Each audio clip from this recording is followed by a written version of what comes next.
자, 오늘 보실 말씀은 창세기 29장입니다. 창세기 29장 1절부터 6절까지의 말씀을 보도록 하겠습니다. 창세기 29장 1절부터 6절입니다. 야곱이 길을 떠나 시작. 야곱의 길을 떠나 동방 사람의 땅에 이르러 본즉 들에 우물이 있고 그 곁에 양 세 떼가 누워 있으니 이는 목자들이 그 우물에서 양떼에게 물을 먹임이라. 큰 돌로 문물 아귀를 덮었다가 모든 떼가 모이면 그들의 문물 아귀에서 돌을 옮기고 그 양떼에게 물을 먹이고는 문물 아귀 그 자리에 다시 그 돌을 덮더라.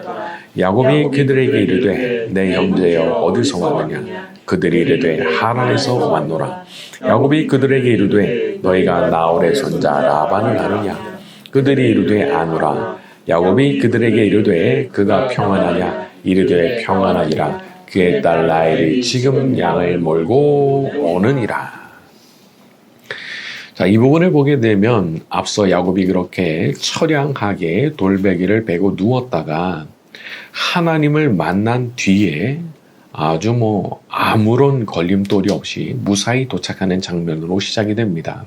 말하자면 아무런 트러블이 없이 아주 무사히 평온하게 도착지에 도착을 했다는 거죠. 자, 이런 것은 대체로 하나님께서 복을 주실 때 특히 어떤 사인을 받고 일을 시작할 때 이런 일들이 많이 일어납니다. 어느새 거기 도달한 거예요. 내가 그동안에 걱정했던 사건, 사고가 하나도 있지 않았고 내가 그냥 정신 차려보니까 어느새 거기에 도달해 있는 거죠. 그런데 그게 그냥 된 거냐? 아니죠. 하나님께서 함께 하셨기 때문이죠. 그리고 야곱의 관점에서 보게 되면 자기가 그날 밤에 하나님 만나고 하나님 주시는 약속 받고 자기도 소원을 했기 때문에 그런 일이 벌어졌다고 볼 수 있는 거죠.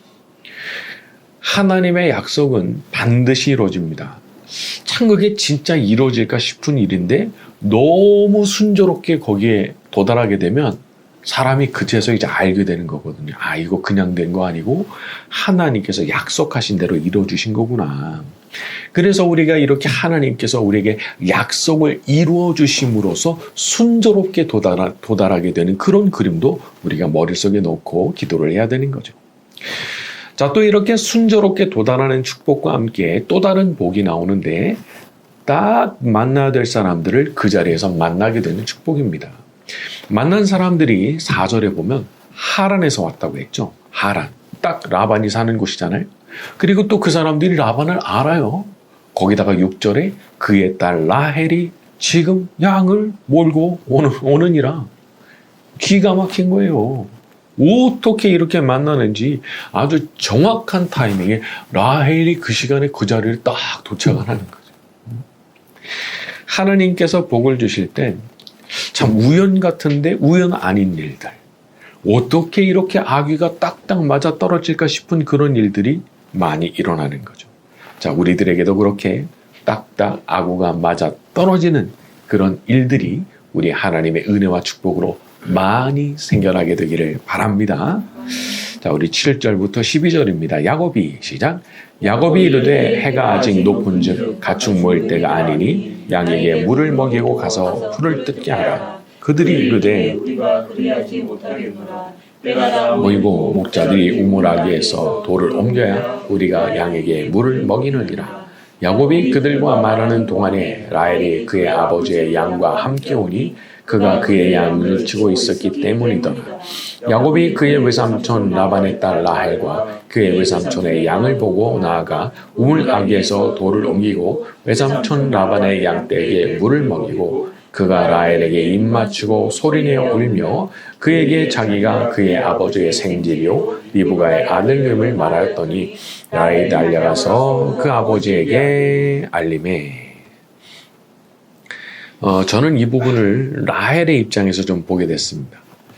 라헬이 자기가 언제 시집갈까, 어떤 사람을 만나게 될까를 얼마나 고민했는지는 모르겠지만 이날 바로 이 시간에 아주 운명적인 만남을 만나게 될 줄 알았겠어요. 아마 속에는 후보들도 분명히 있었을 겁니다. 동네에서 자랐으니까. 동네 안에 자기가 생각했던 후보들이 있었겠죠. 그런데 자기가 전혀 생각하지 않았던 곳에서 신랑감이 도착하는 거예요. 전혀 예상하지 못했던 곳에서 전혀 예상하지 못했던 타이밍에 신랑감이 자기 눈앞에 나타난 거예요. 하나님의 축복이라고 하는 건 그렇더라고요. 예측이 잘 안 되는 겁니다. 내가 그쪽에서 오리라고 상상도 못했거든요. 근데 거기서 오는 거예요. 나는 오매불망 동쪽만 바라보고 있어요. 동쪽. 저기서 올 거니까. 그런데 웬걸 서쪽에서 똑똑똑 두들기는 거예요. 이쪽에서 소리가 나는 거예요. 근데 그런 일들이 일어나게 되는 거죠. 그래서 우리 하나님의 은혜와 축복이 참 그만큼 이제 좋은 거죠. 어디서부터 올지를 모르는데 내가 전혀 생각하지 못했던 곳에서 내가 전혀 생각하지 못했던 타이밍에 말하자면 배달이 오는 거예요. 배달이. 하나님의 축복의 배달이 여기 딱 도착해 있는 게 띵동 하면서 그냥 도달해 있는 거죠. 자, 하나님께서 사실 야곱을 한평생 키워 오셨듯이 라헬도 그렇게 한평생 키워 오신 거 아니겠습니까? 그러니까 하나님께서 라헬도 분명히 주목해서 보고 계셨겠죠. 세상에서는 다른 사람들에게 주목받는 사람들도 있지만 주목을 받지 못하는 경우들도 있습니다.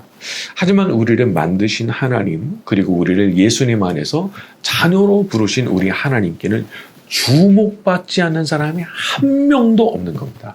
한 명도 예외 없이 모두가 다 같이 하나님의 주목을 받고 있죠. 자, 우리 성경 한 구절 찾아봅니다. 마태복음 18장 10절입니다. 마태복음 18장 10절 신약성경 29쪽쯤에 있습니다. 마태복음 18장 10절. 자, 삼가 가죠. 시작.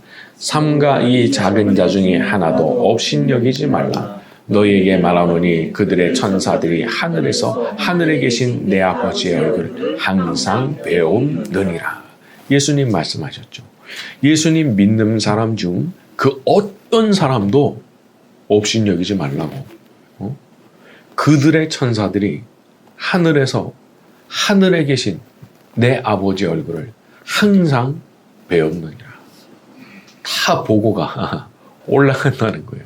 보고가 다 올라가는데, 그러니까 하나님께서 우리도 세상 사람들이 나를 주목하든 말든 우리 하나님 나를 굉장히 주목하고 계시는 거죠. 그리고 아울러서 우리는 똑같은 관점으로 다른 분들을 볼 수도 있어야 됩니다.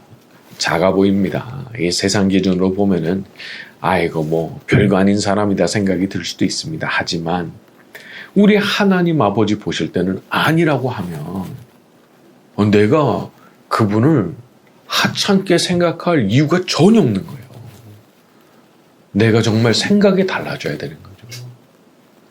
그분의 천사가 하늘로 매일 올라가서 하나님의 얼굴을 뵙는데 제가 어떻게 함부로 생각하고 하찮게 취급을 하겠어요. 그래서 우리가 그런 눈으로 그런 분들을 보고 대하려고 생각을 해야 되는 거죠. 자, 우리가 대하는 모든 분들을 우리 하나님 아버지의 눈으로 바라볼 수 있는 저와 여러분이 되기를 바랍니다. 자, 우리 13절부터 20절까지 갑니다. 라반이 시작. 라반이 그의 생젤 야곱의 소식을 듣고 달려와서 그를 영접하여 안고 입맞추며 자기 집으로 인도하여 들이니 야곱이 자기의 모든 일을 라반에게 말하매 라반이 이르되 너는 참으로 내 혈육이로다 하였더라. 야곱이 한 달을 그와 함께 거주하더니 라반이 야곱에게 이르되 내가 비록 내 생질이나 어찌 그저 내 일을 하겠느냐. 내 품삯을 어떻게 할지 내게 말하라. 라반에게 두 딸이 있으니 언니의 이름은 레아요 아우의 이름은 라헬이라. 레아는 시력이 약하고 라헬은 곱고 아리따우니 야곱이 라헬을 더 사랑함으로 대답하되 내가 외삼촌의 작은 딸 라헬을 위하여 외삼촌에게 7년을 섬기리이다. 라반이 이르되 그를 내게 주는 것이 타인에게 주는 것보다 나으니 나와 함께 있으라. 야곱이 라헬을 위하여 7년 동안 라반을 섬겼으나 그를 사랑하는 까닭에 7년을 며칠같이 여겼더라. 라반이 야곱에게 품삯을 정하라 하는데 야곱이 대번에 하는 말이 작은 딸 라헬을 나에게 달라 그렇게 말을 합니다. 그리고 아주 통 크게 7년을 딱 약속을 해줘요. 7년을. 아마도 라헬을 굉장히 좋아했던 모양이에요. 뭐 그 당시에 관습이 어땠는지는 모르겠지만은. 그런데 참 멋진 표현이 나옵니다. 20절에 그를 사랑하는 까닭에 7년을 며칠같이 여겼더라. 사람이 그런 거죠. 어떤 마음을 가느냐에 따라서 7년을 70년, 700년 같이 생각할 수도 있고 혹은 여기 나오는 것처럼 단 며칠처럼 여길 수도 있고 사실 우리도 신앙생활을 이와 같이 해야 하는 것이라고 생각합니다. 늘 하나님 사랑하고 우리 예수님 사랑하고 성령님을 사랑하는 마음으로 그렇게 사는 거죠. 사랑하면 즐겁고 사랑하면 행복하고 사랑하면 시간이 얼마나 금방 지나가는지. 그러니까 우리가 우리 자신의 행복을 위해서라도 제가 하나님을, 나의 예수님을, 나의 성령님을 더욱 사랑하기 원합니다라는 기도를 드려야 되는 겁니다. 사랑해야 기쁘고 사랑해야 만족하고 사랑해야 행복하니까. 그리고 이런 사랑의 문제도 기도하면 사랑도 하나님께서 부어주시더라고요. 그러니까 이런 거야말로 참 우리들한테 너무 큰 복이 아닌가 싶기도 합니다. 기도를 하면 사랑이 없었거든요. 근데 하나님께서 기도를 들으시고 부어주시면 없던 사랑도 생겨나는 거죠. 그러니까 뭔가 내가 마음이 좀 식어졌구나 싶은 분이 있다면 기도하시면 되는 겁니다. 다른 방법이 없어요. 기도하시면 되는 거예요. 근데 뭘 가지고 기도하는 거예요? 말로 하는 거예요. 말로. 그냥 저에게도 사랑하는 마음을 다시 부어주시기 원합니다. 하나님에 대한 사랑이 다시 한번 새로워지기를 원합니다. 그렇게 말씀으로 기도를 드릴 때 우리 하나님께서 그 기도를 받아주시면 그 기도대로 하늘의 문을 여시고 우리에게 풍성한 하나님을 향한 사랑을 부어주실 줄로 믿습니다. 자, 우리 21절부터 27절까지 갑니다. 야곱이 시작. 야곱이 라반에게 이르되 내 기한이 찼으니 내 아내를 내게 주소서. 내가 그에게 들어가겠나이다. 라반이 그곳 사람을 다 모아 잔치하고 저녁에 그의 딸 레아를 야곱에게로 데려가매 야곱이 그에게로 들어가니라. 라반이 또 그의 여종 실바를 그의 딸 레아에게 시녀로 주었더라. 야곱이 아침에 보니 레아라. 라반에게 이르되 외삼촌이 어찌하여 내게 이같이 행하셨나이까? 내가 라헬을 위하여 외삼촌을 섬기지 아니하였나이까? 외삼촌이 나를 속이심은 어찌 미니이까? 라반이 이르되 언니보다 아우를 먼저 주는 것은 우리 지방에서 하지 아니하는 바이라. 이를 위하여 주리니 내가 또 나를 7년 동안 섬길지니라. 저는 이 부분을 보면서 야, 이거 야곱이 일격을 당한 장면이구나 그런 생각이 들었습니다. 불의의 일격을 당했죠. 7년을 다 채우고 오매불만 기다렸으니까 아주 거나하게 취해가지고 그렇게 기다리던 신방에 들어갔는데 아침에 딱 눈을 뜨고 정신 차려보니까 딴 여자가 있네. 기절할 노릇인 거죠. 아마 레아한테도 막 성질내지 않았을까 싶어요. 자, 이렇게 보면 이 라반이 참 보통 인간이 아닌 겁니다. 7년을 같이 동고동락했으면 가족이 아니었어도 가족처럼 되는 거잖아요. 그런데 야곱은 자기 친족하잖아요. 근데 친족과 뒤통수를 그냥 쳐버립니다.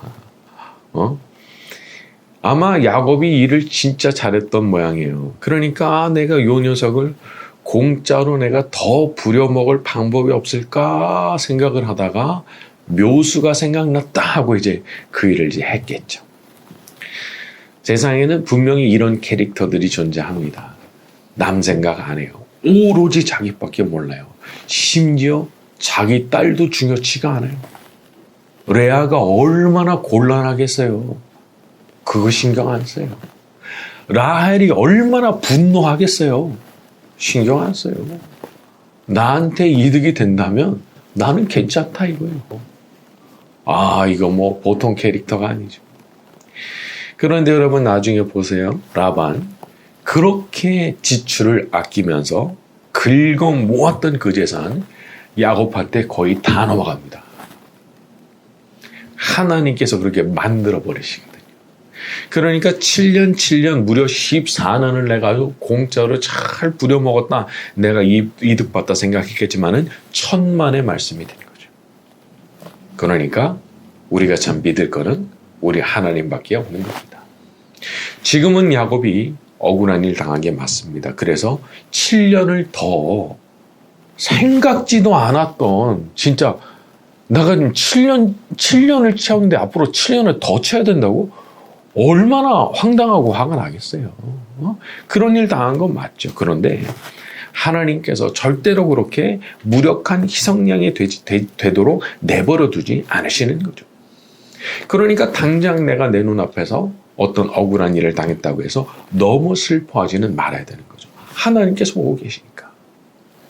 하나님께는 방법이 있습니다. 하나님께서 상상도 못했던 방법으로 라반의 재산 싹 뺏어다가 야곱한테 딱 갖다 주는 것 보세요. 그러니까 하나님께서 계시기 때문에 우리가 그렇게 낙심할 일은 아니라는 거죠. 자, 우리 모두에게 이와 같은 축복을 능히 베풀어 주실 수 있는 줄로 믿습니다. 자, 우리 28절부터 31절입니다. 야곱이 시작. 야곱이 그대로 하여 그 7일을 체험해 라반의 딸 라헬도 그에게 아내로 주고 라반이 또 그의 종 비라를 그의 딸 라헬에게 주어 시녀가 되게 하매 야곱이 또한 라헬에게로 들어갔고 그가 레아보다 라헬을 더 사랑하여 다시 7년 동안 라반을 섬겼더라. 여호와께서 레아가 사랑받지 못함을 보시고 그의 태를 여섰으나 라헬은 자녀가 없었더라. 이 레아의 경우는 정말 시작부터 꼬인 케이스라고 볼 수 있습니다. 사실 레아가 무슨 죄가 있나요? 아니, 아버지가 시키는 대로 한 것뿐이잖아요. 그리고 아버지의 그 권위라고 하는 것이 그 당시 문화로서는 뭐 절대적인 거니까 어쩔 수가 없어요. 하지만 그렇다고 해서 아니 야곱한테 없던 마음이 생겨나겠냐고요. 오히려 레아를 쳐다볼 때마다 라반의 얼굴이 막 아른거리면서 더 막 화가 나지 않았겠어요. 더 싫은 마음 생겼겠죠. 자, 그런데 자비로우신 우리 하나님께서 어떤 결정을 하셨습니까? 31절에 레아가 사랑받지 못함을 보시고 그의 태를 여셨으나, 하나님께서 보셨다는 거예요. 레아가 야곱에게 사랑받지 못하는 그 모습을 보시면서 측은하게 여기시고 은혜를 베푸시는데 태의 문을 열고 아기를 얻는 복을 주시는 거죠. 우리 하나님이 그러신 분인 겁니다. 우리를 지켜보시는 분이시고 우리가 서글픈 일을 당할 때 그걸 안타까워하시면서 그래도 위로가 될 만한 복을 내려주시는 분이시죠. 사람들이 나를 외면할 때가 있습니다. 왜 그런지 모르겠지만 나에게 등을 돌릴 때가 있죠. 하지만 우리 하나님은 그렇지 않으신 겁니다. 오히려 더 유심히 살피시는 거죠. 그리고 우리에게 위로가 될 만한 다른 축복을 능히 내려주시는 겁니다. 그러니까 우리도 이렇게 기도할 수 있는 거죠. 제게도 레아와 같은 위로의 축복을 좀 내려주십시오. 제가 있는 것에서 그래도 제 마음에 위로가 될 만한 그런 축복 제게도 주시기를 원합니다. 자, 오늘 우리가 이렇게 기도할 때 우리 하나님께서 레아에게 내려주셨던 것과 같은 그런 위로의 축복을 우리 모두에게 내려주시기를 예수님의 이름으로 축원합니다. 하나님은 너를 지키시는 자, 너의 우편에 그늘 되게 시니 낮의 해와 밤의 달도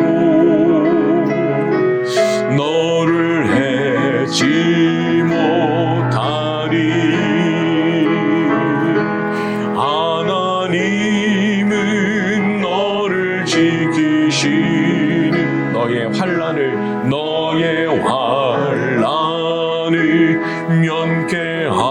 면케하시니 그가 너를 지키시리라. 너의 출입을 지키시니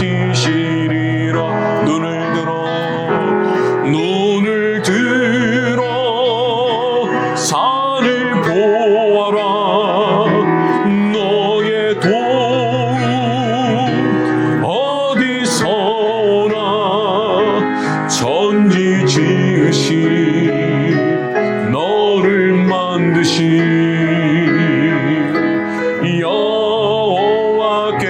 여호와께로다 눈을 들어 산을 보아라 너의 도움 어디서나 천지 지으신 너를 만드신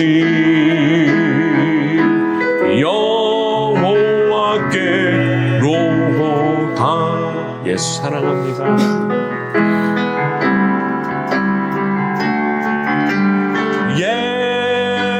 예수 사랑합니다. 사랑합니다. 온 마음 다하여 오직 주님 한 분만 간절히 더 원합니다. 예수 사랑합니다. 예수 사랑합니다. 사랑합니다. 온 마음 다하여 오직